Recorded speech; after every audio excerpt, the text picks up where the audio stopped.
क्या सच में नेताजी सुभाष चंद्र बोस की मौत 18 अगस्त 1945 को एक विमान दुर्घटना में हो गई थी, या फिर वे उस हादसे से बच निकले थे? ये सवाल पिछले 80 सालों से भारत के सबसे बड़े ऐतिहासिक रहस्यों में से एक बना हुआ है।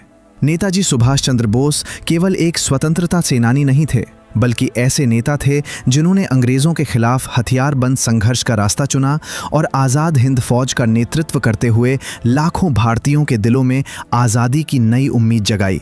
लेकिन द्वितीय विश्व युद्ध के अंतिम दिनों में अचानक खबर आई कि 18 अगस्त 1945 को ताई होकू, जो आज ताइवान की राजधानी ताइपेई का हिस्सा है, वहां से उड़ान भरने के कुछ ही समय बाद उनका जापानी विमान दुर्घटनाग्रस्त हो गया। आधिकारिक रिपोर्ट के अनुसार नेताजी गंभीर रूप से जल गए। उन्हें अस्पताल ले जाया गया और कुछ घंटों बाद उनकी मृत्यु हो गई। बाद में उनका अंतिम संस्कार किया गया और उनकी अस्थियां जापान के टोक्यो स्थित रेंकोजी मंदिर में रखी गईं। लेकिन यहीं से शुरू हुआ वो रहस्य जिसने आज तक इतिहासकारों, शोधकर्ताओं और आम लोगों को उलझा कर रखा है। सबसे बड़ा सवाल ये था कि अगर नेताजी की मृत्यु हुई थी तो उनका पार्थिव शरीर भारत क्यों नहीं लाया गया? उस दौर में उपलब्ध दस्तावेज सीमित थे और कई लोगों ने विमान दुर्घटना की कहानी पर संदेह जताया।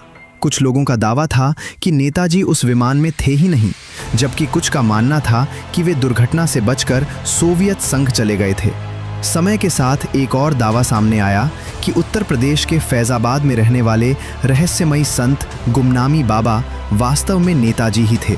इस दावे को लेकर कई वर्षों तक बहस चली, लेकिन अब तक ऐसा कोई निर्णायक वैज्ञानिक प्रमाण सामने नहीं आया जिससे ये निश्चित रूप से साबित हो सके। इस रहस्य को सुलझाने के लिए भारत सरकार ने अलग अलग समय पर कई जांच करवाईं। 1956 की शाहनवाज समिति और 1970 के खोसला आयोग ने ये निष्कर्ष निकाला कि नेताजी की मृत्यु विमान दुर्घटना में हुई थी।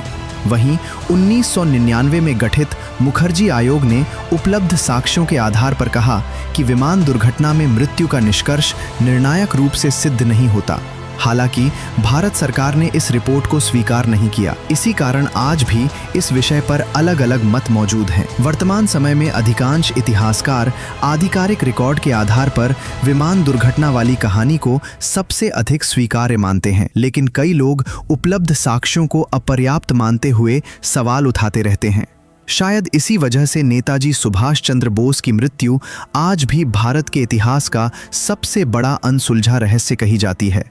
लेकिन एक बात बिल्कुल स्पष्ट है, चाहे उनकी मृत्यु कैसे भी हुई हो, देश की आज़ादी के लिए उनका साहस, उनका त्याग और उनका योगदान हमेशा अमर रहेगा।